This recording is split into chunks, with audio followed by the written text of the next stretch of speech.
So thank you very much, Mr. Amakuji, for the introduction. I don't know how far my CEO went into, briefing you about what our mandate is, but I'll just give a brief statement on that. So my institution is the Ghana Enterprises Agency, and our mandate is really to promote and develop micro, small, and medium enterprises. And we've done this over decades. I mean, the National Board for Small-Scale Industries was actually operationalized in 1985. And then in 2020, we became the transformed NBSSI, which is a Ghana Enterprises Agency. So yes.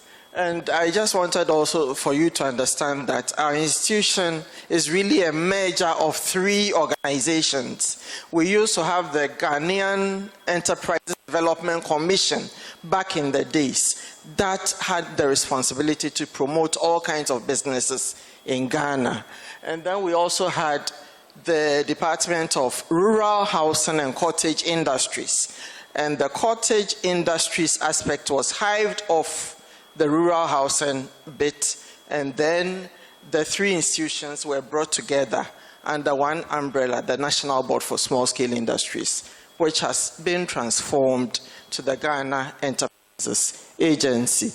And what do? Basically, we facilitate access to business development services, call it the soft skills, the non-financial skills. And then we also facilitate access to funding.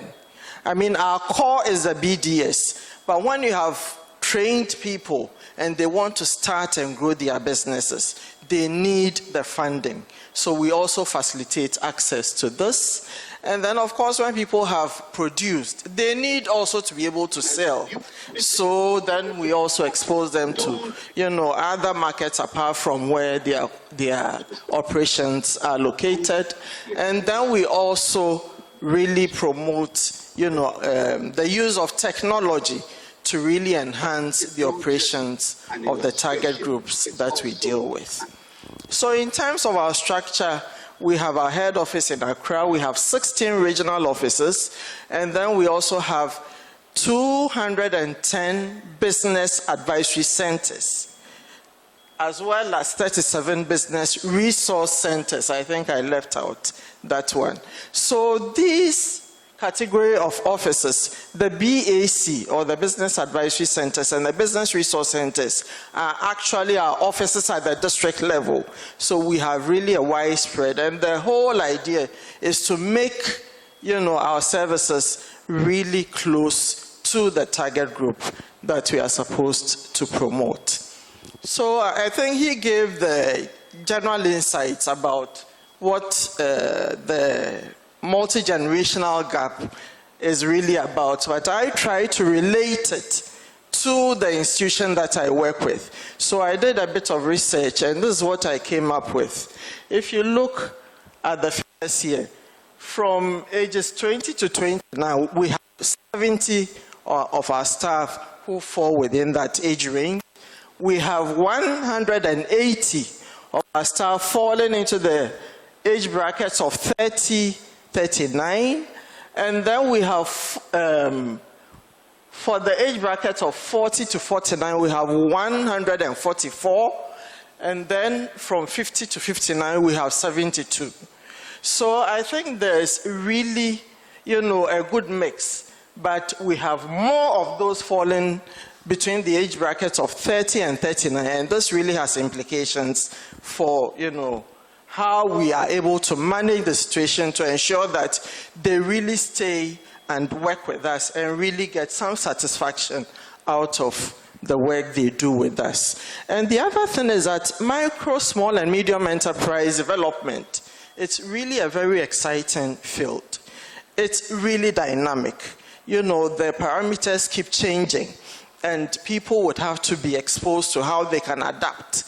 So generally, it's an area that the 30 to 49 group, 20 to 29 group are really excited, really working in those fields, because once you provide services, and people are moving from the micro to the small to the medium. There's that kind of satisfaction that you get. And that's really very exciting for the kind of people we work with. I have one leg out already. By November, I'm out of the institution, and then others would have to, really pick up from where we have left off. So if I try to do an analysis of the current situation, what do we find? We have a very young, energetic, aggressive CEO. You saw it yesterday when you had the session with her. And then there's a deputy CEO on the verge of retirement. Most of our directors fall between the ages of 40 and 56. So there's really the need to, identify younger ones who we can groom, who we can nurture to take up the responsibilities once they fall out. And then we also have our regional managers. They are really coordinating activities at a regional level, who also fall virtually within the same bracket as the directors, and then other staff between the ages of 25 and 40. What I also want to explain is that, we have two levels of staff. We have the mainstream staff who are paid directly by government, and then we have project staff who are also paid by whoever is funding our projects. So there are two streams. Sometimes it also creates a bit of a problem because those on the projects whose span are really short term are paid better than the mainstream staff. So these are also issues that, we really need to manage to ensure that people are really satisfied, they are happy working with our agency. Next slide, please. So what are the benefits that we see, in terms of the kind of generational mix that we have? So as I indicated earlier, we have a very proactive, goal, result-oriented, aggressive leadership. And that really has become a driving force for us. She took up the mantle in 2016, and a lot of things have happened. It's within that period that we're able to transform our institution into GEA. We have really been able to attract a lot of funding. If you rely on government, for funding for your activities, it's really very limited. It's a bit constrained. But if you're able to reach out, you really confidently indicate to people that you have what it takes to be able to deliver, you are able to rake in resources, and you are able to do far more than you would normally do if you depend solely on government funding. So this is the good thing which has happened to our institution. And leadership at all levels are guided by knowledge and experience gathered over time. Because I indicated that we are about 30 years plus, and we have been in the field. We have officers who started. I virtually started with the institution, and I'm still there. So people have really gathered a lot of moss as they rolled around. So, we really have, in terms of the capacity to move the sector forward, we have the skills, we have the knowledge that we can really depend on to change the face of MSME development in Ghana. And then we have young staff, who help us to infuse, for instance, technology into what we do. They help us to infuse new ideas. And we have put in place a system, an appraisal system that ensures that people constantly are challenged to bring out new ideas, new ways of doing things, to enhance our operations. And we have a way of really motivating such people.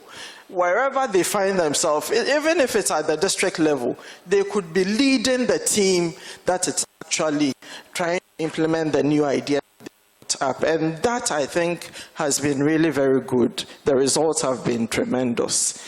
And then again, we achieve results a lot of times through teamwork. So it doesn't matter where you are. We try to involve you. For instance, we we are implementing the MasterCard Foundation Young Africa Works project. And everybody is a part of the team. There's a PIU coordinating activities on a daily basis. You would find people from head office, the oldies like us, on a team that would be implementing this. You'd find people at the regional level, the regional managers being part of the team, people at the departmental level involved. So that is how we really try to involve everybody, so they don't feel left out and therefore run away. Please. Next slide, please. So in terms of the challenges, a lot of it has been actually spoken to by the first speaker, and it has to do with, expectations. Now, GE is virtually a household name. Wherever you go, you hear about GE. If I'm lying, maybe he can tell me. So when people come with very high expectations, for instance, if you are employed into mainstream, you don't get much. The salary is so low. So somehow people get disappointed and then they would want to back out. But of course, we try to manage that with other, bits and pieces of incentives, motivation to get them really interested in continuing to work with us. And then, of course, we have the issue of, really getting people to stay on and work. So staff turnover is a big issue for us. We try to really nip it in the bud. And then we also have a problem of getting people to really feel a part of the whole. We need really to make a conscious effort to be able to do that, because we are scattered all over the place. We may tend to forget people some of the times. So what do you do really to get them to understand that results also depend on them? They need to contribute to whatever mandate that we are supposed to deliver on. And then, of course, how do we build a support system that caters not just to, the organizational issues, but even personal issues? How do we really address those problems so that people can come without burdens and really work to deliver? So these are some of the challenges that we face. Now, how do we try to address them? How do we navigate these challenges? That's the next slide. Please, next slide. So how do we do it? I think what we have tried to do is to put in place a very solid orientation system. So when we bring people on board, we spend some time really taking them through all the things I've listed there, so they have a good idea, what to expect, what is possible, what is not possible. Some of the times people go through this, and then at the end of it, they back out. They put in their resignations because this is not what they really were expecting. But we try to explain all of this, especially the appraisal system. We have targets that we set at the beginning of the year, and then we try to monitor mid-year, and then annually. So people are really clear in their minds. It's a very transparent process. You know when we are performing, and you know when we are also not performing. And then we try to incentivize those who are really performing. Next slide, please. And then creating a support system. We pray together. We consistently have these prayer sessions on a quarterly basis. It's all a way of getting people to feel a part of the whole. We show support, when people are bereaved, when people are sick. We try to celebrate our birthdays together. And basically, we try to mirror the family in the workplace. Next slide. A system for integrating staff into the structure. So when you go to a GE office, you wouldn't know whether this person is a project staff or this other person is a mainstream staff. We try to get them to work together.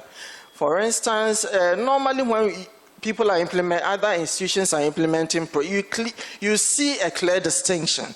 The staff even don't mix. They may have a project office where they all sit, but we try to integrate them into, the structure that we have, so they don't feel left out. And then we also make a conscious effort. Capacity building is something we are constantly doing.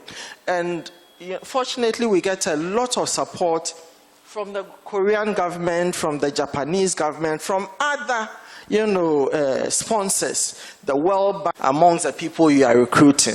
But it's a gradual process, and we try to do a bit of it at a time. In the private sector, it's really very easy, to adapt your systems, your structures, to address the needs and expectations of the staff. But we try to do this slowly, and I think that we are really seeing the results. I'm not saying we have a perfect situation, but we are making a lot of headway. So I'll leave you with this. If there are any questions, we can tackle them. Thank you very much.